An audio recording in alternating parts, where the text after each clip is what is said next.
तो कभी टाटा में, कभी टिस्को में, कभी उषा मार्टिन में। आज भी हमारे साथ 1948 की घटना आज भी दोहराई जा रही है। बस फर्क इतना है कि उस समय सीधा गोली मारा गया था, आज डंडा मारा जा रहा है, आज झूठे मुकदमों में फंसाया जा रहा है, आज हमें जेल की काली कोठरियों में भरा जा रहा है। बस इतना सा बदलाव हुआ है। आज भी स्थिति वही है। उस समय शामिल थी उड़ीसा की मिलिट्री फोर्स यानी उड़ीसा की सरकार, और आज की गोलीकांड में शामिल है ये उद्योग घराने, आज ये कंपनी शामिल है आज की गोलीकांड में। हम तो कोल्हान आए हुए थे श्रद्धांजलि देने के लिए, लेकिन कल शाम से लेकर अभी तक लगभग हमें 1 दर्जन आवेदन मिला है, 1 दर्जन शिकायत हमें मिला है। उन शिकायतों में क्या लिखा है कि नवा मुंडी में किसी ने हमारे जमीन पर पाइपलाइन बिछा दिया है, किसी ने हमारी जमीन पर कारखाना बढ़ा दिया है, लेकिन हमें आज तक मुआवजा नहीं मिला है। खरसवां का गोलीकांड वही था, जमीन बचाने की लड़ाई थी। आखिर खरसवां का गोलीकांड क्या था? खरसवां का गोलीकांड था जमीन बचाने की ही लड़ाई थी कि वे लोग खरसवां का हिस्सा उड़ीसा में मिलने नहीं देना चाहते थे। क्या था खरसवां का गोलीकांड? जमीन बचाने की ही लड़ाई थी, भाषा संरक्षण की ही लड़ाई थी, स्वाभिमान अस्मिता की ही लड़ाई थी। यही थी ना? क्या था भाई खरसवां गोलीकांड? यही था कि हम अपनी जमीन को उड़ीसा में नहीं मिलाएंगे। लेकिन आज हमारी जमीन इसको में मिल गई, कहीं टाटा में मिल गई, कहीं उषा मार्टिन में मिल गई, लेकिन आज हमें कुछ नहीं मिला। आज बहुत सारे मीडिया वाले भी बैठे हैं, हमसे कहते हैं कि आप उद्योग के विरोधी है क्या? नहीं, हम उद्योग के विरोधी नहीं है, हम कंपनी फैक्ट्री के विरोधी नहीं है। हम बस ये चाहते हैं कि जिनकी जमीनों में फैक्ट्री है, जिनकी जमीनों में कंपनियां हैं, उन रैयतों को 3rd और 4th ग्रेड की नौकरी आजीवन मिलना चाहिए जब तक कंपनी और फैक्ट्री रहेगी। कोई उद्योग के विरोधी नहीं है भाई। ये कुर्ता उद्योग से बनता है, ये जींस उद्योग से बनता है, ये मोबाइल उद्योग से बनता है, ये माइक उद्योग से बनता है, ये रुमाल उद्योग से बनता है। उद्योग का विरोधी कोई नहीं है। बस हम कुछ सुधार चाहते हैं, हम कुछ परिवर्तन चाहते हैं, और वो परिवर्तन मामूली है। आज टाटा की बात करिए, आज टाटा का संपत्ति 20 लाख करोड़ रुपया है। आज टाटा का पूरी दुनिया में नाम है, अच्छी बात है। लेकिन मेरा एक सवाल है कि जिन लोगों को टाटा ने जमीन देकर बसाया था, क्या आज उनके पास 2 करोड़ की प्रॉपर्टी है? तो मेरा तो बस एक रिटर्न सवाल है हमारा।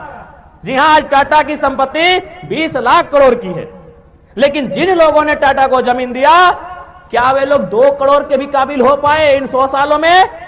बस यही तो मेरा सवाल है। हम उद्योग के विरोधी कब से हो गए? हम कंपनियों के विरोधी कब से हो गए? बस हम आपके तरीके के विरोधी हैं, और अगर यही तरीका आपका रहेगा तो कल भी हम आपके विरोधी रहेंगे। आज बहुत सारे लोग कहते हैं कि जयराम महतो जिन बातों को उठाते हैं वो बातें पूरी नहीं हो सकती है। जयराम महतो जमीन वापसी की बात उठाते हैं, जयराम महतो रैयतों को पीढ़ी दर नौकरी करने की बात करते हैं। अरे कम से कम हम उठाते हैं तो मेरे बाद अगला पीढ़ी को स्मरण तो रहेगा कि हाँ क्या बोल के गए हैं। आज अगर 1907 में जमीन देने वाले बोल के जाते कि यहां से यहां जमीन हमारी है, तो आज 2024 में ही मालूम होता कि वो जमीन हमारी है। आपने बोला नहीं, इसलिए आज भूल गए हैं। आज जयराम महतो कम से कम बोल रहा है, तो इसके बाद वाली पीढ़ी को भी जानकारी में रहेगा कि जयराम महतो क्या बोल के गए हैं। लड़ाई चलती रहेगी।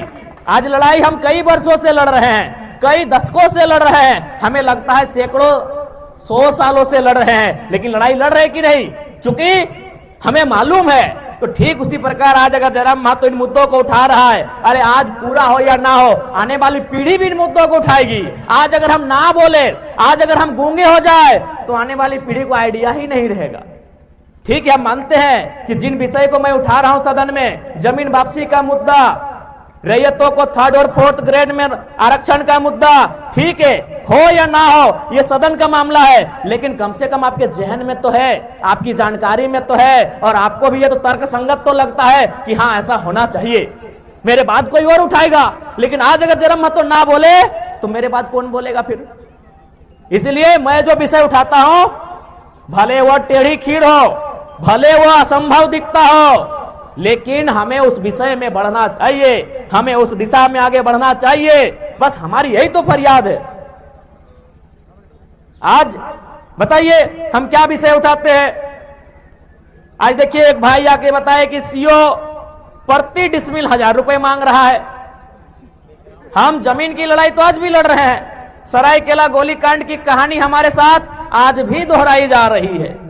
बस फर्क इतना है कि वहां 50,000 लोगों को एक साथ गोली मारा गया था, यहां कभी 5 लोगों को मारा जाता है, कभी 50 लोगों को मारा जाता है, कभी 500 लोगों को मारा जाता है। फर्क इतना है कि वहां जान से मारा गया था, आज लाठी डंडे से मारा जाता है। फर्क यह है कि वहां मिलिट्री से मारा गया था, यहां झारखंड पुलिस से मारा जाता है। कभी सीआईएसएफ कभी सीआरपीएफ के बहाने हमें मारा जाता है। बस यही फर्क है कि इस बार हमारे जान नहीं लिया जाता है, हमारी जान को बख्श दिया जाता है।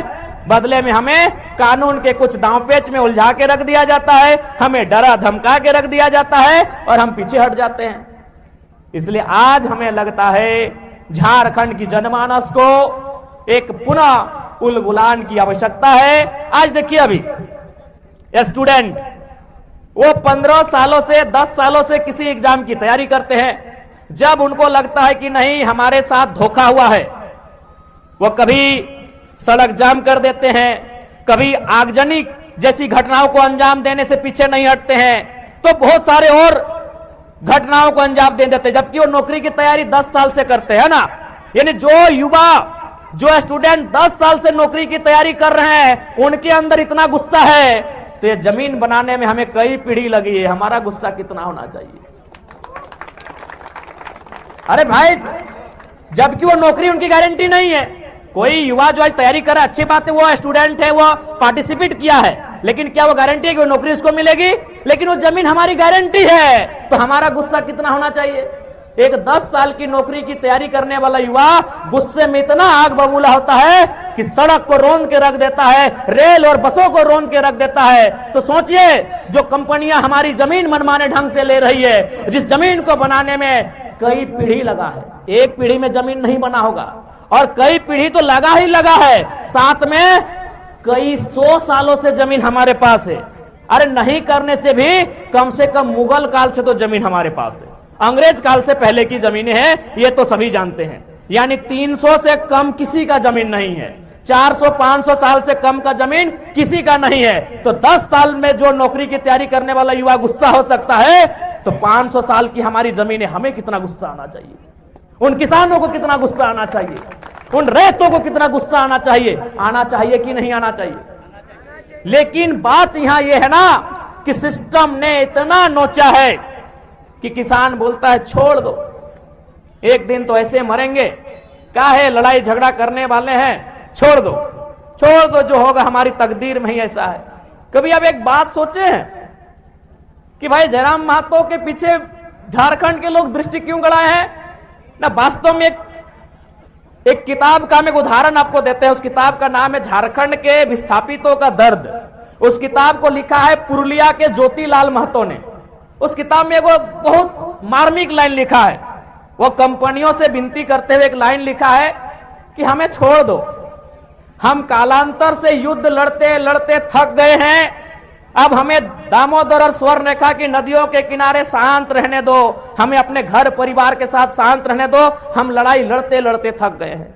सच्चाई यही झारखंड की है, ये लड़ाई लड़ते लड़ते थक गए हैं, ये पुलिस का लाठी डंडा खाते खाते हार गए हैं। इसीलिए जयराम महतो के अंदर हर झारखंडी को अपना दर्द दिखता है, इसीलिए उसकी सपोर्ट की जा रही है।